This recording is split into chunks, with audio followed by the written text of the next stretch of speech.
Welcome to Disney A, the Canadian-themed Disney travel podcast. We're your hosts. I'm Brandon. And I'm Krysta.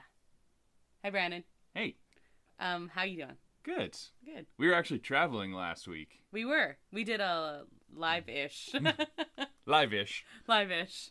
On location. I keep saying live, but it was on location. It was on location from our Airbnb. Yes, at the Calgary Comic Expo. Comic Convention and Expo. Whatever the full name is, that's where we were.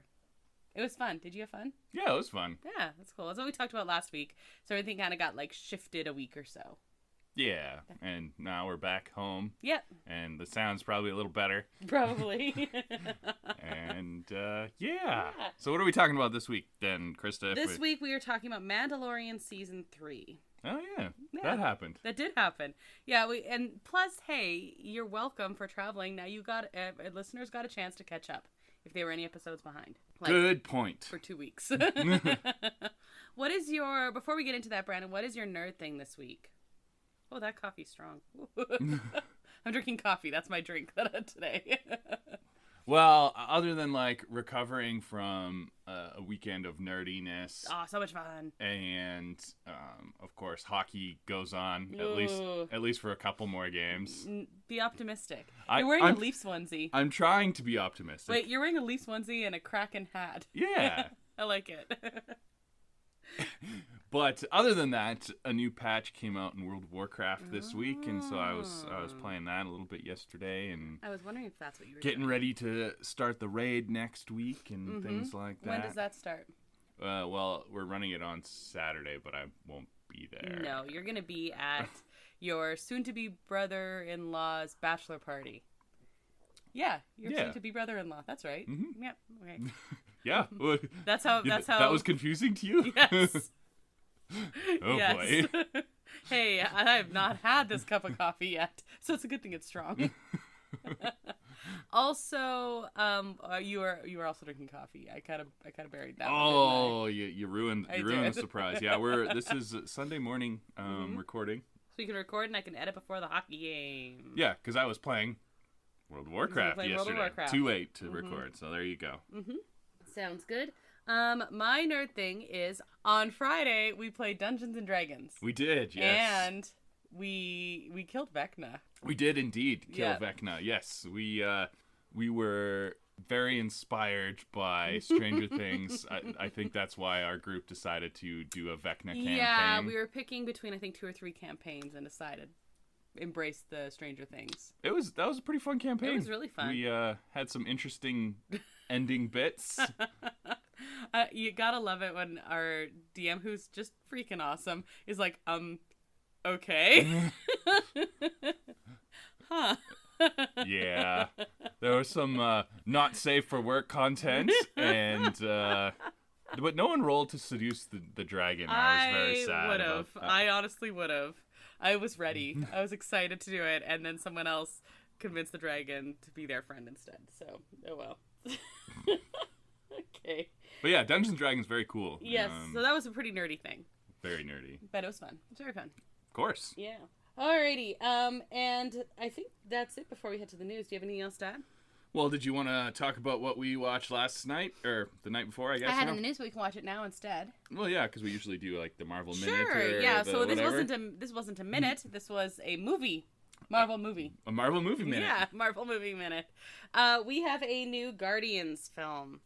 Okay, we went and we watched this Friday night, opening night. What did you think? No spoilers. No spoilers. Initial gut reaction, spoiler free. Brandon, go. It's good. It's a little too long, if you ask me. I didn't find that as much as you did, but okay.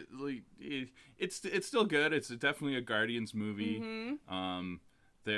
You can definitely tell, and James Gunn has admitted this, when he made the first Guardians movie, he basically wanted to make his own Star Wars. Right-ish. Mm-hmm. Star Wars inspired. And I think he said Star Wars, but not Star Wars. Yeah. This is the quote. Yeah. He wanted to make a offbeat space opera, and he certainly succeeded, especially with the first one, and there was a lot of nods to that in this one. It felt very Star Wars-y as well. But I also felt that he's definitely preparing for his career as the head of DC, because there was a lot of slow-mo too, and it felt right. Okay, I was like, I mean, they've always had some slow-mo because that lends itself well to that whole tone.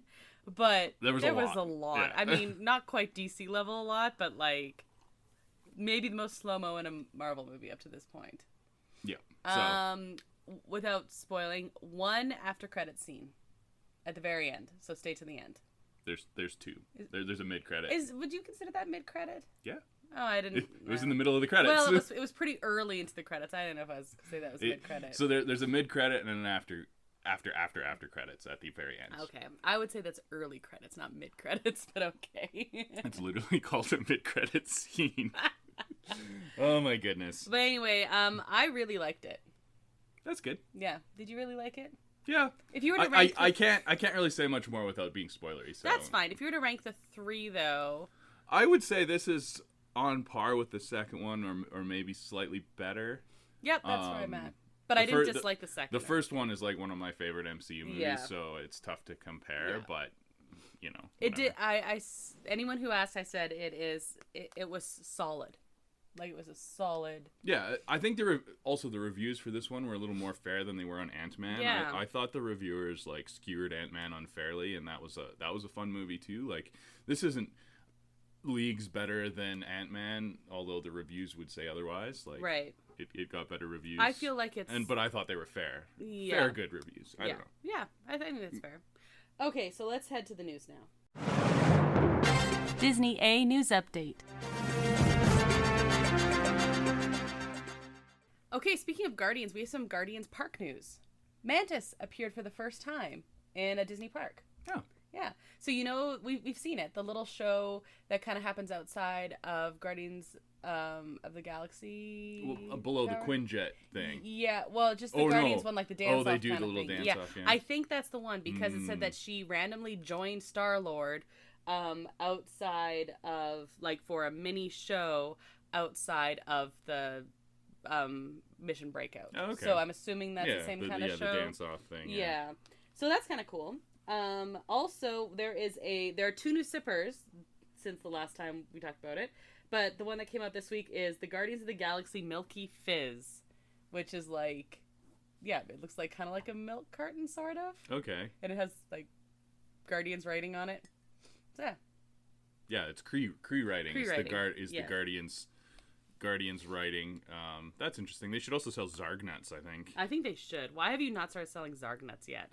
Like that would be easy enough. Like totally chocolate covered peanuts they or something. They probably will too. Or like look to me like Cocoa Puffs almost, right? Literally get Cocoa Puffs and sell them, and I'd be like, yeah, okay, I'm having Zargnuts. And then you could eat them very slowly, and no one would notice. Brandon kept doing that with the popcorn at the movie. It worked. No one knew. I knew. No, you didn't.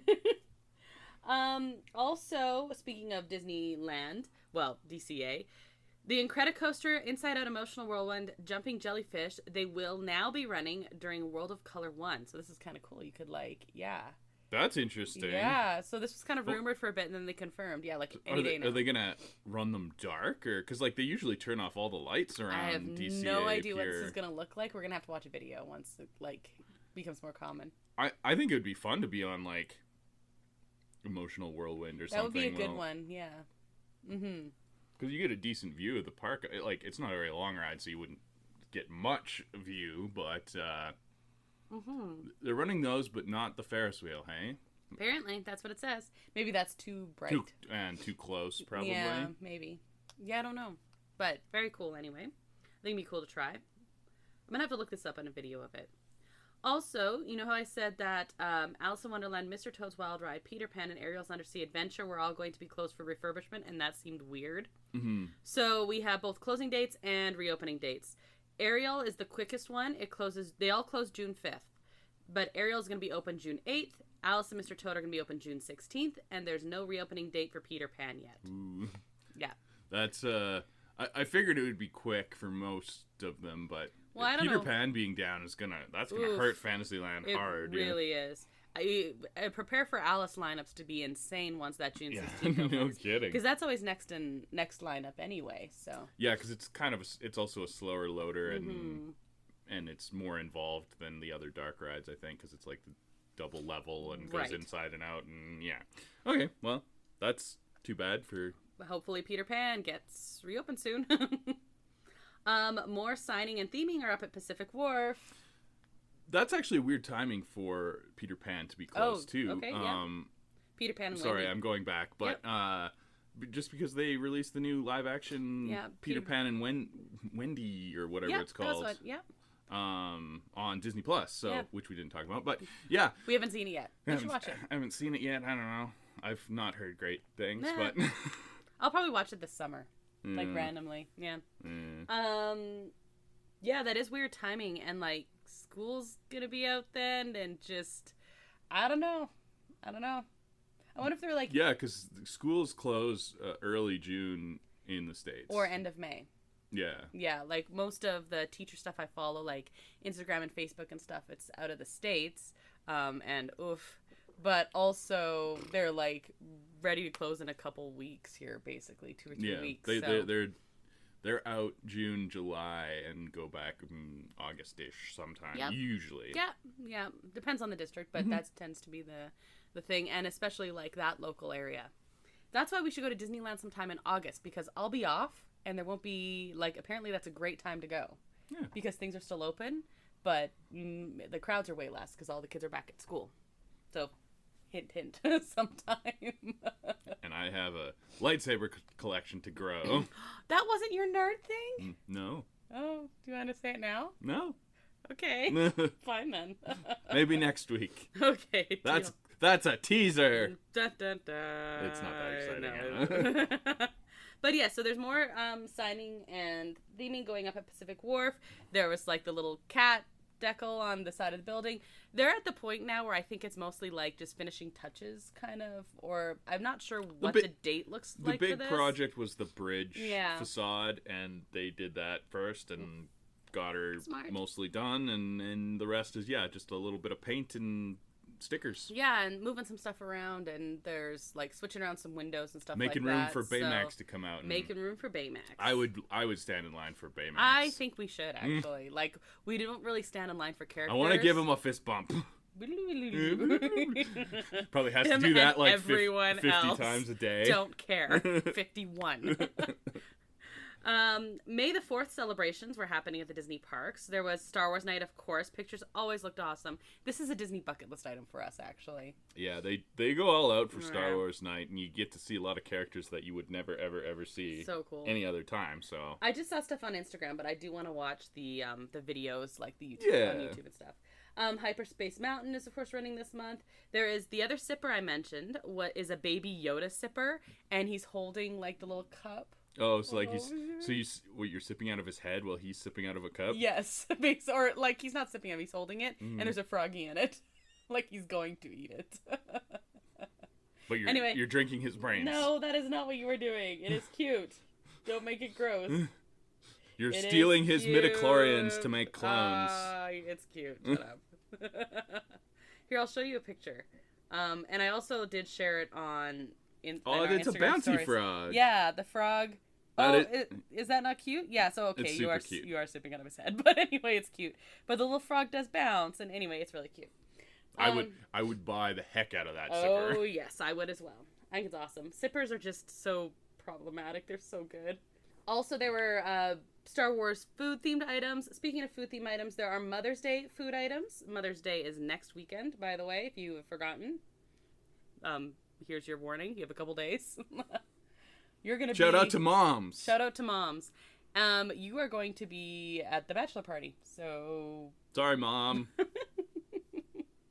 And also for Asian American Pacific Islander Heritage Month, DCA is doing a bunch of foods and stuff. And Downtown Disney. Looks Pacific really Islander would be good to have food. Oh, yeah. They have good food. They have such good food. I was looking at some of the pictures going like, okay, yep, that sounds all good to me. And finally, Ralph Brennan's Jazz Kitchen. We have seen this is coming. They now have the signage up, and the color scheme is mostly done. I don't know if they have, like, finishing details or not, but what do you think? This is that bright orange and pink. Instead of Ralph Brennan's, I think it's now just called the Jazz Kitchen. It's not quite as bad as the concept art was, but it still looks like a mall cafeteria now. Yeah, it has no character anymore, and it used to have a lot of character. Yeah. But that's what they're going for. I don't know. I don't know. I'm hoping to see it in person. It does look better than the concept art, but grumble. But the Express Beignets window has now reopened. That's the important. Truly, that is what matters. It is. It is true. And then my other news item was the Guardians movie. So, do you have any news items to throw in there? I did hear. Oh, that is one news item.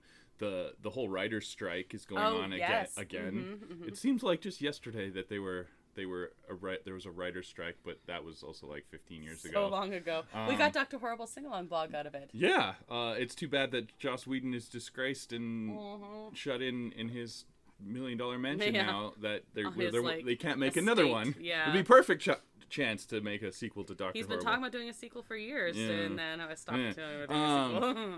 But yeah, so writer's strike, that's causing a lot of problems for companies like Disney and everything, because they can't do production with writers on set because they're striking, obviously. Yeah. And one of the main things that is being hurt by this, the Blade movie, which was supposed to go into shooting in June, has been postponed until the writer's strike figures again. So yeah, that movie's having no luck whatsoever. No, but that doesn't mean that it's like, I don't know. We'll see.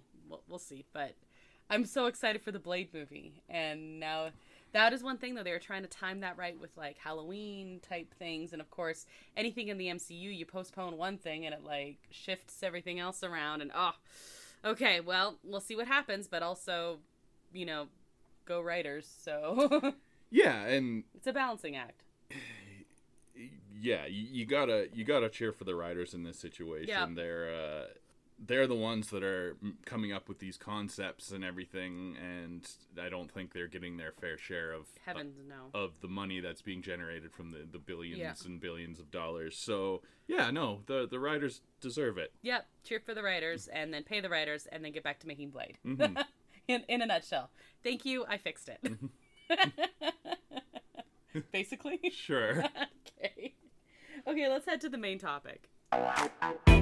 Disney Plus and chill.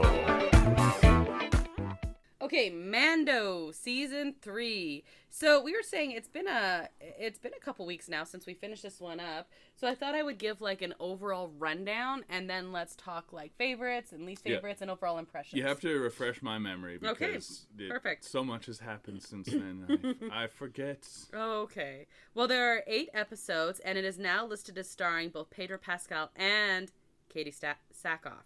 Yeah.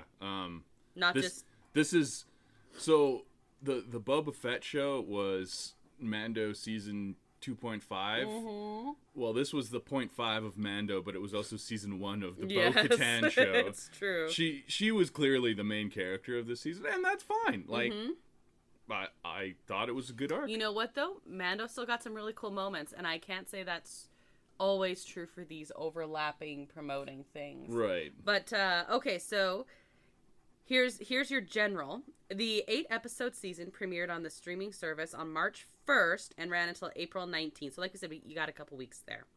It received generally positive reviews from critics, especially for praise for the performances, musical score, direction, cinematography, and action sequences. There was some criticism for writing and pacing, but the 4th season is in development, and overall it was fairly positive. Yeah, I can see all that. They still use the volume but that's like kind of the Mandalorian look, so that's okay too. Yeah. But they had some pretty good non-volume stuff in like the Coruscant episode, especially. I really like that episode. Yeah, was like, but then again, that was one of the big criticisms for the plot, the pacing specifically. So yeah.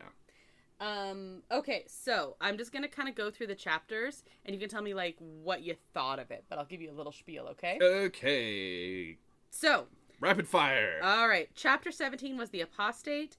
This is them. This is when we have the pirate scene right away, and also that they're trying to get IG-11. That was the droid that gave up his life. Would you say life?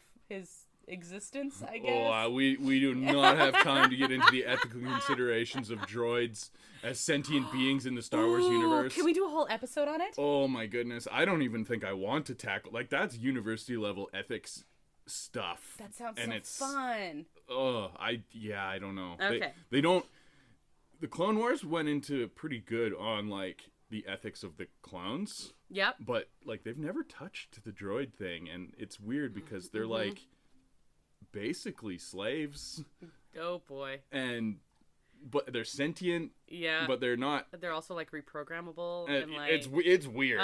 Okay. Yeah. Let's not touch that. Anyway, IG-11. IG-11. He got blowed up. He got Well, he blew himself up. But anyway, they're trying to bring him back. Because basically the story is Mando needs a droid to go and scout out the Mandalorian planet. Exactly. And he only trusts one droid. And that's IG-11. But they can't bring him back right away. Or they can't bring him back. He defaults to his original violent programming. Of course, sees Grogu right away and goes like, destroy. Murder, yeah. So they peel him down right away. We also have, and even in this first episode, Djarin meets up with Bo-Katan and on an old Mandalorian castle, but she has abandoned basically all of her plans to reclaim Mandalore at this point after losing the Darksaber, and is basically like, you're on your own. Cool. But we have like cool pirate scene and a little bit of space battle, and yeah, it's an establishing episode. Arr, I'm a pirate. Chapter 18 is the Mines of Mandalore. Djarin visits Pelimoto on Tatooine, trying to look for a new memory chip for IG-11. She doesn't have one, but does sell a new droid. When we didn't talk about like Mando wants to go back to Mandalore because the armorer tells him, well, he took your helmet off, so you're no longer a true Mandalorian unless you go have a bath in the living waters. Right. So this was actually from Boba Fett. This was, Mando season 2.5. Yeah, they talk about it in the first episode. They do. Yeah, they do like a little recap kind of thing. But yes, you're right. I definitely should have prefaced that. So he's not like looking for a cool vacation. He's got a reason to go there. He's got a purpose. So we did get our Pelimoto moment in there. We also have then Djarin does make it to Mandalore, and he has this new droid R5D4. He's the red droid from the original Star Wars movie that blows its motivator so that R2 gets bought by Luke and Uncle Owen. Yes, and it is now widely believed that was intentional, which is because there's been some comments about how he worked for the Rebel Alliance. So yeah, that I like it. I like that canon. Yes. So that's really cool. So we get to hang out with him a little bit, and he's supposed to go scout ahead, but when he doesn't return, Mando's like, cool, and so he goes into the mines. He's attacked there when he heads into the caves. The cool creature thing that they don't really explain, but they don't need to, because it's just a cool robot, organic-y robot thing. Kind of like General Grievous was mostly robotic, but had some original organic thing at the center. That this was similar to that, except like even probably less. Yeah, I got serious Grievous vibes from this one. For Very sure. cool. Grogu is understands that Dad is in trouble, and I love how, especially Bo-Katan always says that he's his dad. I'm like, oh, he is so cute. So he takes off, and he actually is able to get the ship back to Bo-Katan, and leads her to go save Mando. The cyborg creature, he didn't even get a name, did he? No. He's captured Mando and like taken his possessions and stuff like that. Spider bot murder thing. Cool. I like it.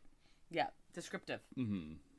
So she sees the Darksaber there and uses it to kill Spider-Bot murder thing. Mm-hmm. Yeah. And very, very cool. She kicks some butt. It was a seriously cool moment. Because like Mando's been having trouble with the Darksaber. Yep. It's a little. It doesn't really like him, and he doesn't really like it. He uses it when he needs but really to, doesn't but want to. It's not really his thing. But she's like. That's the scientific term for it. And she's really good with it. Yeah, easy. Had no trouble with it whatsoever. And so that's interesting and pretty obvious right there. after she saves him, they head on into the waters. She's pretty cynical, you know. She says, oh, you know, being the princess she remembers, and it was this big ceremony. He does do the bathing in the living waters, and while he's doing that, he's like pulled down into the water. Very trash compactory scene, actually. Yeah, it disappears. It's weird because you like think it's like this shallow thing, and I think she thought it was this shallow thing, and he like just like bam into this like 100-foot abyss. Yeah. So she dives in to save him, but while she's down there, she comes face to face with what did she come face to face with? Mythosaur. Yeah, it was like dramatic pausing for you there. I thought you were gonna say. Anyway, yeah. So she sees a living mythosaur, which is appropriately named because everyone thinks it's a myth. Exactly. But that's of course the traditional Mandalorian symbol that we originally saw on Boba Fett in his first appearance. That's his little crest on his shoulder, cool. And they're believed to be extinct. Yeah, or maybe never exist. Like kind of like they're like dragons in our world, kind of thing. And this thing is huge. So we just see that moment of with her pulling Mando up, and she's really tiny compared to him. Freaks out a little bit, comes out of the water, and we have episode 2 ending. In episode 3, which so you're saying Bo-Katan's cynical, and it makes a lot of sense because yes, she was this like princess on Mandalore, and like probably had her head filled with all like sorts of things. Yep. And then she was like a cultist when we first meet her in Clone Wars. She was part of the Death Watch. Right. And that didn't go very well. No. And so that's probably why she's a little cynical. A little bit. Things have not been working out. And then she was on this like quest to like save her people and her planet, and that didn't go very well. Yeah, so she has a lot of reason to be cynical. Yeah. It makes sense, yeah. Which is interesting because episode 3 is called The Convert. Interesting. So Bo-Katan and Mando travel back to join, I guess, with the armorer, and she's like, I had my bath now, I'm cool again, right, guys? Basically, like, she doesn't even intend that right away, but the armorer's like, did you also go in the living water? She's like, yep. Have you removed your helmet since? Nope. Cool, you're one of us now. She's like, oh, what? Okay. Like, as long as she wants to be. It's not like she's being held there or anything. No. She's like, oh, yeah, I guess I don't got any other friends, so that'll work. So that might be the convert, but this is also the episode where we see Dr. Pershing? How do you say that? Pershing. And this is the Coruscant episode. So he was in season 1. Yeah, and he was the doctor that was part of the original bounty that sent Mando after Grogu to retrieve him, and he's a cloning experiment doctor. Yeah, that's a good way to say it. That worked with the Imperials. Yeah. And yeah, so this episode's bookended by some like little bit of Mandalorian stuff at their covert, their hidden base, dangerous planet hidden base. But then there's the main part where it's just Dr. Pershing's story on Coruscant. Yes, which a lot of people felt it was a weird pacing thing, and tonally it's quite a bit different. It felt more tonally like Andor. Yes, I felt very Andor. I thought it was a good episode, but I agree with the pacing comment. I think this whole thing would have worked better interjected in multiple episodes as like flash forward, flashback instead of like a big chunk like that. I agree. I agree with your. You could have had more spy suspense going on. And it would have felt less jarring to be gone from Mando for that long. Yeah, you basically hit pause on this really cool moment. Bo-Katan hasn't told anyone that she's seen a mythosaur. And then, just kidding, we're going to go talk about this other thing for a while. And I did like it, but I really, really like Andor. And I liked it because it felt like Andor. So I totally get the idea that it's jarring. I think your assertion that it was really cool, but pacing has problems, and I think that would have been a good solution. Yeah, but they kind of wanted to make a Star Wars cyberpunk Blade Runner-esque episode, and that's what they did. Very Blade Runner inspired. If you've never seen that, and that was clearly on purpose. Here we also hang out with Elia Kane, who was a communications officer, part of the Moff Gideon's crew. super nice lady, and nothing wrong with her. No, definitely not sneaky and murdery at all.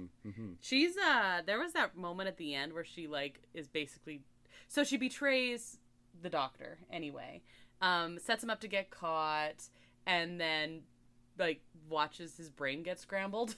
Yeah, she's tying up loose ends for Moff Gideon. Yeah. Because as we find out later, Moff Gideon's kind of got his own thing going on, even over and above what the Imperial remnants have been planning. Because there's a bunch of the Imperial army was massive, so of course there's going to be some hangers-on and things like that. But yeah, he's in it for himself, and he doesn't want anybody to find out about that, because that could be dangerous as well. Yeah, so she's tying up loose ends, and Dr. Pershing is one of those loose ends. So she like watches and eats a snack while his mind is clearly enjoying it like a psycho. Yeah, definitely like ooh. And then we, like you said, head back to find the Mandalorians, and that's when they're accepting Bo-Katan as part of their group, and that's that episode. She's an interesting character, Elia Kane. What did you think of her? Psycho, but on that. Yeah, clearly a sociopath, but yeah, you need some good villains, and I think that's fine. I'll be curious to see where they kind of left her as a loose end, so we'll see where she pops back up again. That's why I was bringing her up. I don't know. She fits in with a show like Andor, but of course the timelines of that don't work at all. So I don't know. The other thing that I liked about this episode was you saw a lot of like the bureaucratic craziness of this whole thing, and how it's not this shining example of, hey, things are working. Like, no, the same corrupt politicians are fat and wealthy under the New Republic as they were under the Empire, and it's a social commentary that makes perfect sense. I don't know. So episode 4 is the Foundling. Grogu gets to start some Mandalorian combat training. His opponent, Ragnar Vizsla, is captured by a large raptor. Bo-Katan leads a hunting party to go save him.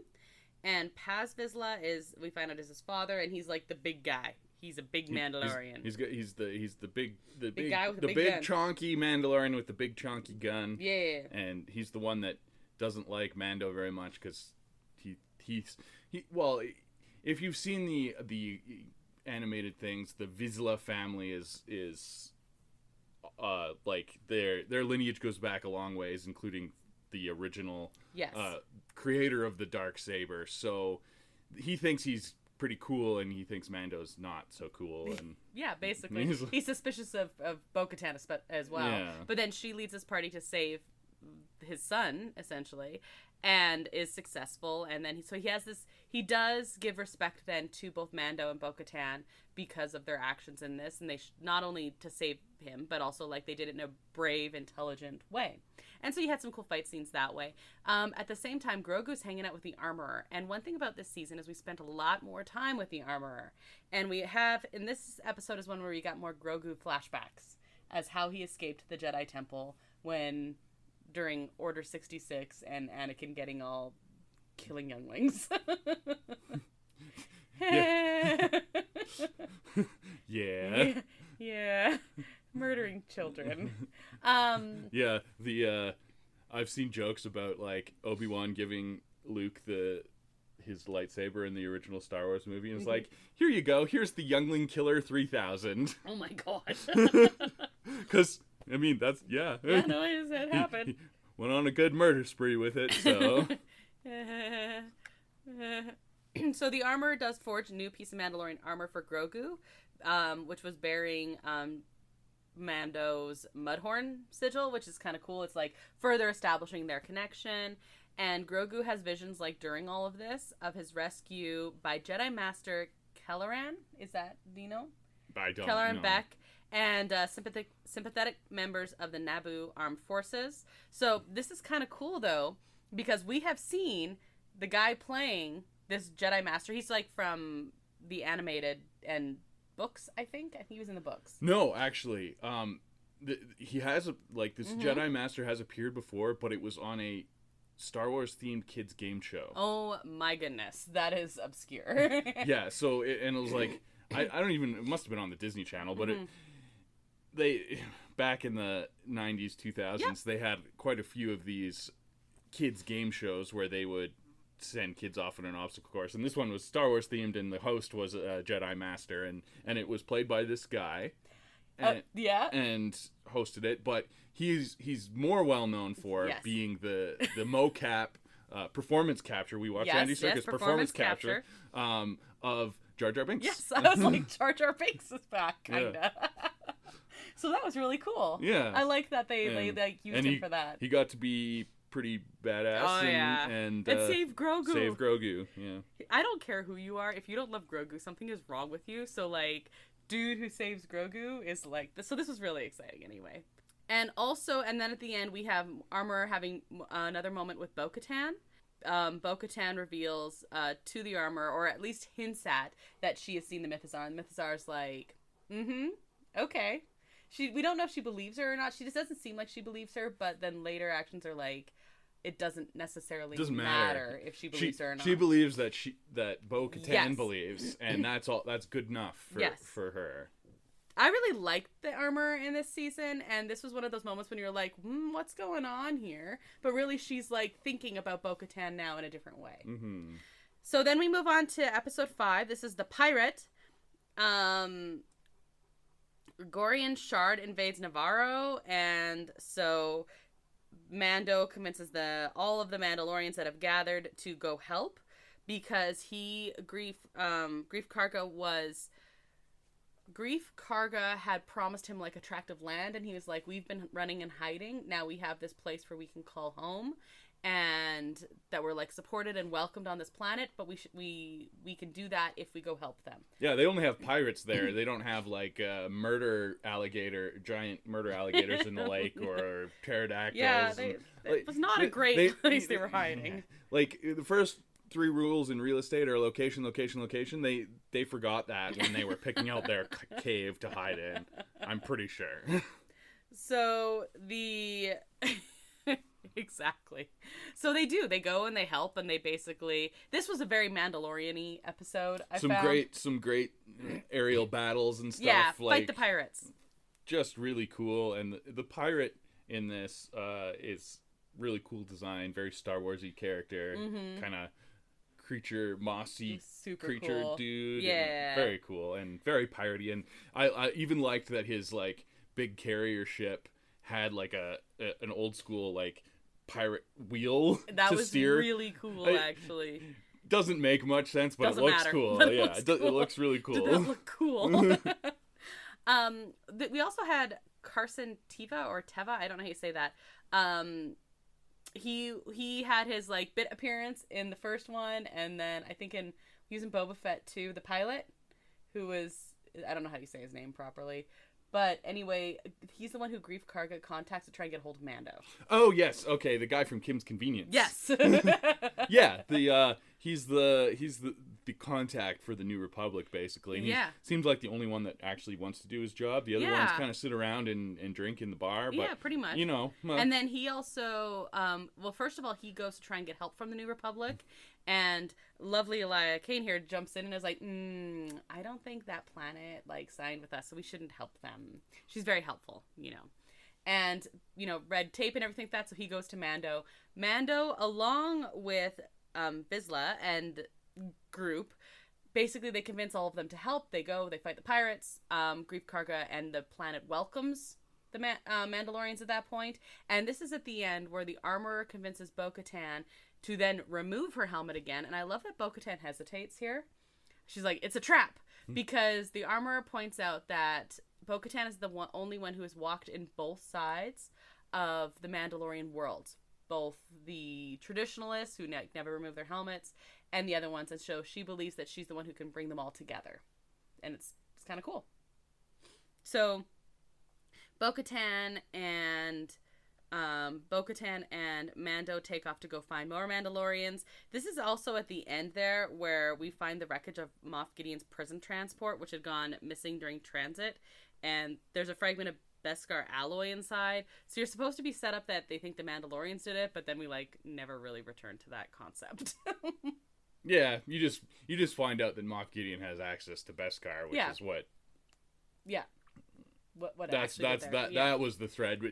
There was some thought that they were going to try and set up the Mandalorians to be like against the New Republic, and I'm glad they didn't. No, yeah, it's just, Teva, whatever his name is, Kim's Convenience guy. His original thing was Mandalorians did this, and then it ends. So like you're supposed to think that, but you think that for about half a second, and then you're like, that doesn't make sense. So no, and he is too smart to think that as well, so he doesn't even follow that train of thought. But yeah, so that's going on, and of course we are going to have Moff Gideon back. Of course we are. So that's setting up that, hey, this is how the season's gonna end. Season 6 is Guns for Hire. Episode 6 is Guns for Hire. We're not on season 6 yet, no. Bo-Katan, Djarin, I never say it right. Din Djarin. So it's two. Din Djarin. And Grogu, this may as well have been cameos the episode. Oh, yes, yes. Yeah. So Bo-Katan's former army has been hired out as mercenaries, and so they're like going to go meet them. But before they do that, they're kind of like the two rulers, Captain Bombardier and the Duchess, ask for their help in neutralizing several repurposed but malfunctioning Imperial and Separatist droids. Rogue droids. This was like the only episode that was like the adventure of the week, and it was almost like a Mission Impossible or something, or the A-Team where they just go and like fix a problem. But yeah, it was Lizzo and Jack Black. Yeah. And yes, and then they find out the bad guy that would have gotten away with it without you meddling kids was Christopher Lloyd. Yeah, it was so cool. I couldn't believe that. It was like Christopher Lloyd's in The Mandalorian and playing the bad guy. Anyway, I thought this episode was really fun. Mm-hmm. It also, like, I don't know, like, it diverted from the overall arc, but like in a less jarring way than episode 3. It was less jarring. It did feel like a Mandalorian, and it was fun. But the trouble is when you have, I said this at the time, I think when we were doing our little talks, but with the quick first impression of each episode, it was a good filler episode, and like I use that term loosely, like not as an insult. Not as an insult, but it was, and it would feel better if you didn't have only 8 episodes total. Yeah.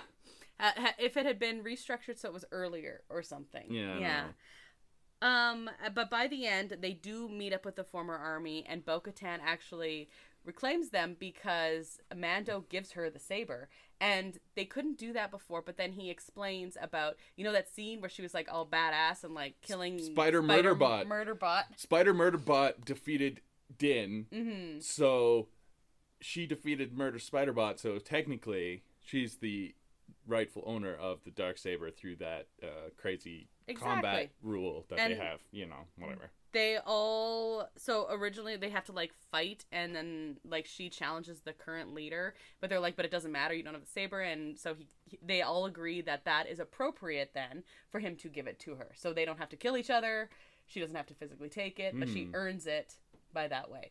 Yeah, and this episode was important because it like set up again Mando and Bo making like a good team together, because like they had their problems earlier, and they had to work back together to. They're going to be the uniting force of all the Mandalorians. Exactly, and they represent both sides of this conflict there. Chapter 23 is The Spies, and oh my goodness, this was a cool episode. I thought this was a cool episode. So Moff Gideon is informed by Elia Kane of the Mandalorians' intent to retake their planet. Gideon relays this information to the Shadow Council. Here's your remnant warlords you were talking about. Yep. We also have grand reference, but not a sighting, of Grand Admiral Thrawn. Yes, apparently these remnants are waiting for Thrawn to come back and storm the castle, kind of thing. So who knows? Brendel Hux, who's like was it one generation removed from? I think he's supposed to be the father of Hux from the sequel trilogy. Okay. I think that lines up. Okay. Age-wise. I know there's I know they're supposed to be related, but I couldn't remember how. Yeah, I'm not 100% sure on that, but I mean, it doesn't matter. No, but it's hey, cool. He's on the Shadow Council. They also have that's when yay nepotism. Yeah, yay. And basically, but we do not see Grand Admiral Thrawn, so they're like, oh well. But from the animated, his like second in command is on the Shadow Council. He's a little mustache guy, and people are very excited about that. But we haven't seen Rebels, so I didn't mean anything to be. Haven't seen it yet. We have to watch it. It was very soon. Oh my god! Reassembling on Navarro, Bo-Katan unites the Mandalorian clans, and they basically have a plan now to explore the surface of Mandalore and locate the Great Forge. Before leaving, Grief Karga presents an IG-12. This is adorable. This is a rebuilt version of IG-11, which is able to be controlled by Grogu. It's a mech suit for Grogu. Yeah, and he even gets to say yes and no. And I love him walking around to be like, yes, yes, yes. He likes his mech suit. I mean, who wouldn't want a mech suit, to be honest with you? It's so cool, yeah. On Mandalore, the group meets another surviving clan who's actually been living on Mandalore this whole time, who's completely loyal to Bo-Katan. The Mad Max Mandos. Right? I was going to say, I like that. Mad Max Mandos. They even appear that way. Like, it's great. Yeah. Bo-Katan also admits that she surrendered to Gideon shortly after the Night of 1,000 Tears, hoping her people would be spared, and so she has been blaming Narrator, herself. they were not spared. No. So she's been basically blaming herself this whole time. The party does find the Great Forge, but then is ambushed by Beskar-enhanced stormtroopers. Din Djarin is captured by Gideon, who shows up, also wearing Beskar, and reveals his intent to complete the Great Purge of Mandalore. Bo-Katan uses the Darksaber to make an escape for the group, and Paz Vizsla stays behind to buy time, is killed by the crazy guards, the red... The Praetorian Guard. Praetorian. So, in the original Star Wars movies, they were like the elite guard for the Emperor in the red suits and everything, and then red guards. I was just calling them red guards. And then there's of course the very famous dual big group fight scene in The Last Jedi where Rey and Kylo fight the guards, the Praetorian cool guard, yeah. Praetorian guards for Snoke after Kylo kills Snoke. Yeah. And so they're kind of deadly. Yeah, and Vizsla takes down like a lot, but then as soon as they show up, it's just he tries to fight them and it just doesn't. But he's very aware. He is like sacrificing himself to like save the group, which is a very Mandalorian thing to do. Mm-hmm. He's very happy to go out that way. Let's be honest. No, he is. He like that's would be his ideal. Go down in a blaze of glory, saving everyone else. They have a very Viking mentality. They want to like go to Valhalla type of thing. So he's happy. Yeah, he is this very cool moment anyway. Bo-Katan successfully with the Darksaber gets them going, and we leave in this moment when Mando's been captured and everyone else is running away and he's dying. Vizsla's dying, basically. Yeah, it's very Empire Strikes Back type ending. But we also get the big reveal, which is they're like Grief Karga's on Mandalore. They've it's basically Moff Gideon is on. What did I say? You said Grief Karga. No, he's not on Mandalore. No, at all. I'm like, what are you talking about? Moff Gideon has a big base on Mandalore. Yeah. And that's why there's no radio communication. It's not the storms. Nope. And all of the rumors about it being uninhabitable is him saying it's uninhabitable. No, you don't want to come here. He's doing something with the Beskar, and he doesn't want anyone to know. And maybe he's opening a chicken restaurant. Maybe it's probably not it. No, nice reference though. I like it. Okay, and so that episode ends, and then we finally have episode 8, which is chapter 24, The Return. Of the Jedi. No, wait, that's different. Yeah. Before we got onto this, though, we're like, the spies. Well, who all is a spy here? Because we had Elia Kane, and we left with, like, some members of the Mandalore group. Like, the armor has taken off. Oh, man, I don't even remember his name. Axe Woves. Woves. Thank you. Axe. And so we're like, is one of them going to betray? Yeah, they were like... It was a weird pacing. Seemed like they might be a little sketchy. The armor especially was seeming pretty sketchy, and like Axe didn't seem like he was too fond of Bo-Katan, like usurping his... Because he was the leader when she left. And they fought and everything. So you didn't know, like, and like he's having scuffles with some of the other Mandos, like it was this whole thing, right? And then he's like, I will go get help, and then takes off. Like, you're like, what's the plural on spies? And then, of course, that just set the internet debating, especially about the armor. It's like, she's a little off. And there were some wild theories, like... The helmet especially was like the big central figure. Yeah, she's like, she's loyal to Darth Maul or something. She has... looks like she has thorns on her helmet, apparently. Horned helmet. She has horns on her helmet, but they're not... It's not the same kind of horns. It's not, and it doesn't make much sense because she's female. But there was a lot of speculation on this. So we go into episode 8, The Return. Bo-Katan and her squad retreat from Moff Gideon. Run away! And then Grogu, like, leaves them. He runs away with them to begin with, but then he's in his like mech suit, and then he kind of like stops running because he's gonna go after Mando. Yeah, he's got to go save Dad. He's got to go save Dad. Upon returning to the Mandalorian flagship, Axe Woves sends the remaining Mandalorians to reinforce the planetary troops. He defends the ship from Imperial TIE squadrons. Meanwhile, Din Djarin escapes from captivity because Grogu helps him. It's really cute. He's like, it's really cute how he helps Dad. But he doesn't attack, he defends. He, like, will do things like move weapons out of the way or, like, move the people out of the way with the Force, but he doesn't, like... His training with Luke was definitely Jedi-focused, pacifist, going back to Obi-Wan saying we always use the Force to defend, never to attack, and that's especially a big... younglings. that's a big theme of the prequel era where... the Jedi lost their way because they're like these generals in a war, and that's like, never what it was supposed to be about, right? So that's interesting. I think you don't really notice it unless you're paying attention because it's a big action scene, but it's Mando's doing all the attacking and Grogu's doing a lot of defending. Yeah, he's doing a lot of like, I'm going to hold you back till Dad can deal with you, but I'm not going to attack you. Yeah. So... they escape from captivity. They seek out Gideon. Din Djarin and Grogu discover the cloning tanks, and they're all clones of Gideon. And all of the clones can use the Force, apparently. Well, allegedly. Well, that was the goal. That's why they wanted Grogu in the first place. Yeah, so eventually Gideon Bond villain monologues about his He's got clones. him monologuing. His clones, and he wants to create this like perfect amalgamation of Imperial stormtroopers and Mandalorian warriors and Jedi or Force Sith. wielding, So they want the Beskar armor and like the obedience and the Force wielding, and that's not good. Nah, that is a bad combination. Sounds really bad. So they're all destroyed. They just blow them up. Yeah, he's just like, well, because they haven't come into fruition yet, so he's like, At least those ones are. But, who knows? Yeah, there was a lot of monologuing for something that got blown up right away. I'm just saying.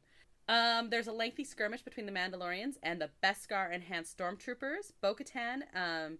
Oh man. Okay. Din Djarin, Grogu, and Bo-Katan make a final stand against Gideon, and they kind of like layer on top of each other. It's like they're working together as a team. And Grogu saves them by Force bubbling. Yeah, so there's a really cool fight scene. Like Gideon's in his power armor that's very Darth Vader inspired. Yeah, very.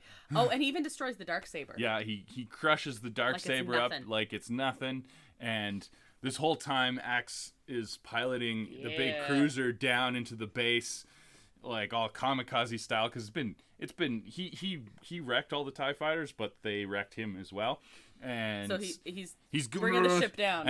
And we're not sure. It kind of looks like he's like just gonna kamikaze it. Yep. And whatever, but he's smart. I'm like, you have a jetpack, dude. Get out of there. And then he's like, oh, I have a jetpack. Yeah, he remembers. Yeah. Yeah, so but that's fine. He wants to make sure it's hitting where it's gonna hit. So yeah, that was good on Woves, by the way. Yeah, really cool. And they're blowing up the base with that big ship. Yeah.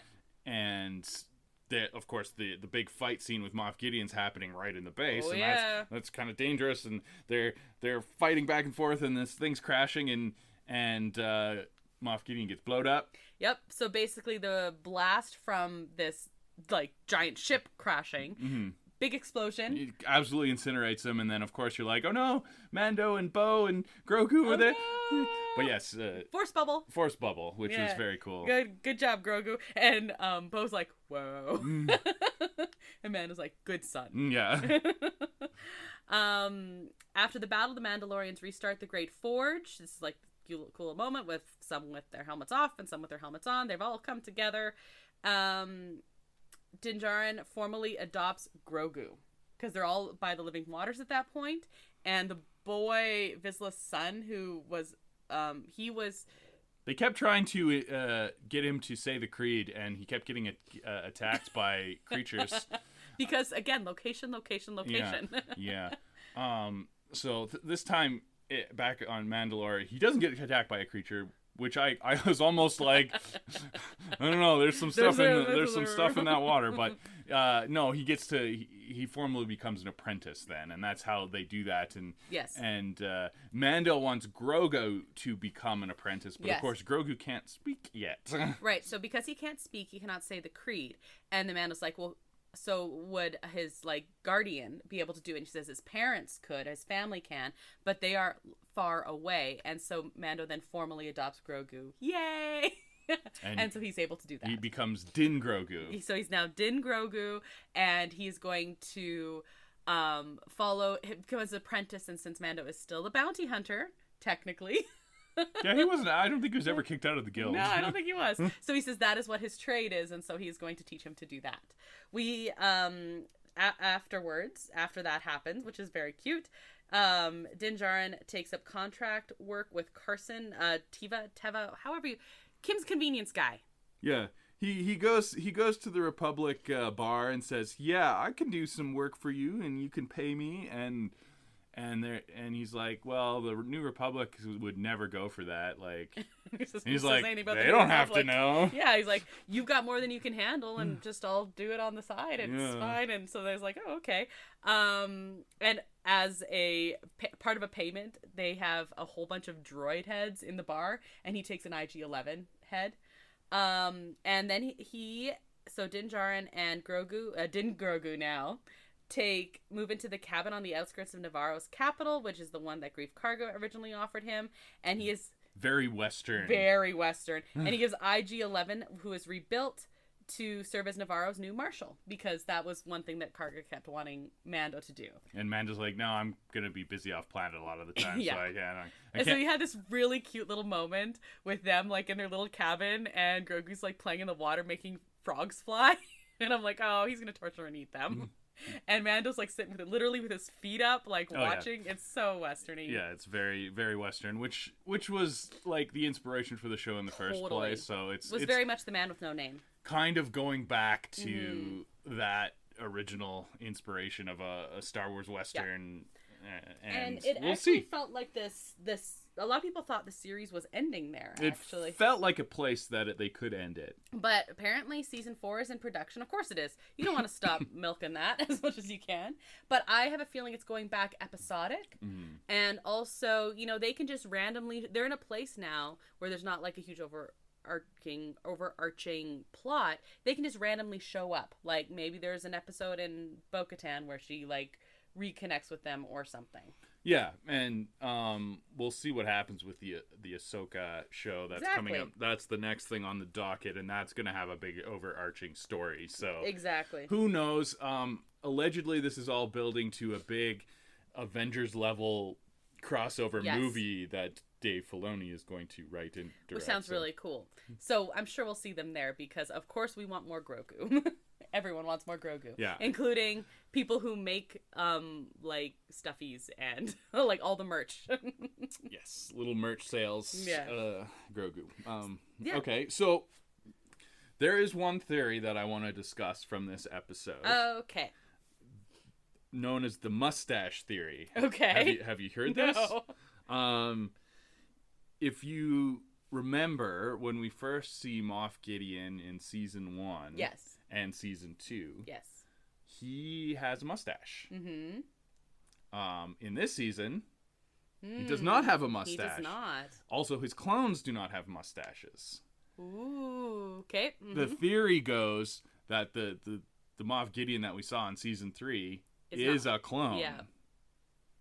Who knows? Maybe it's a little bit grasping at straws. You know what? He also could have just shaved. No, that's not easier. I like that theory. I have heard the theory, of course, that Moff Gideon is not gone. We didn't see his dead body. First of all, if you don't see the dead body, he can come back. So that was kind of what was going on. The mustache theory makes sense. What do you think of this? I like it. Mm-hmm. It does seem, because the mustache thing would have been very easy to keep and then have that be the distinguishing factor of the original versus the clones. Right. And then the fact that they were all clean shaven. That is interesting. That is interesting. I don't know what to think. You know what? I think he was a clone. I like it. I think the mustache is something that is totally on brand for what. Yeah. Like the little hint that they would do. A little bit of a hint. I don't know. We'll see. Any other crazy theories you want to discuss with this one? What do you think of the armor? Because armor was one of my favorite or most interesting things about this season. Do you think she's just like straight up, I believe in Mandalore and everything, or is there still something sneaky about her? No, I think she's full on.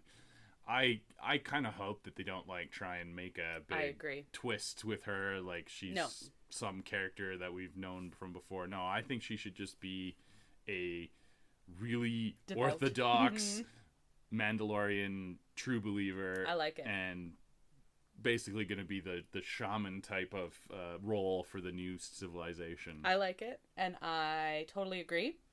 Okay, so other big theories. Armor, any other big... Oh, where do you think we're going to see Elia Kane again? I was thinking of all the loose ends, you know?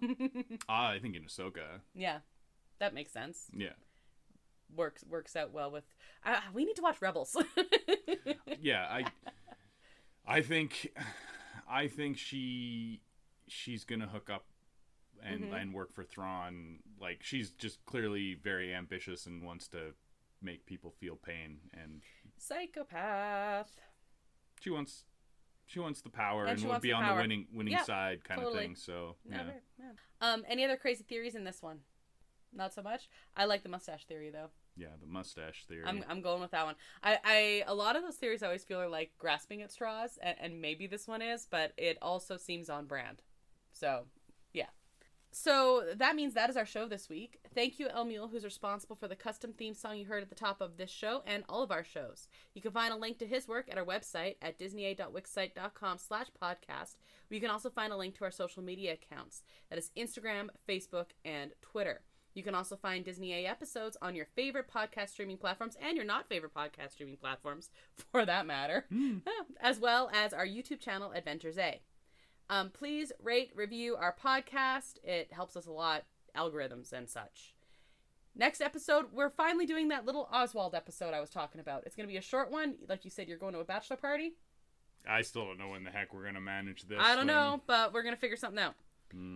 So, a little bit of history about Oswald for Disney's 100th and the Year of the Rabbit. It's going to be a short one, but hey, it's every once in a while we do one of those, here's a bunch of information things. So, I'm Krysta. I'm Brandon. And until the next adventure, TTFN, ta-ta for now. Thanks for listening to Disney A.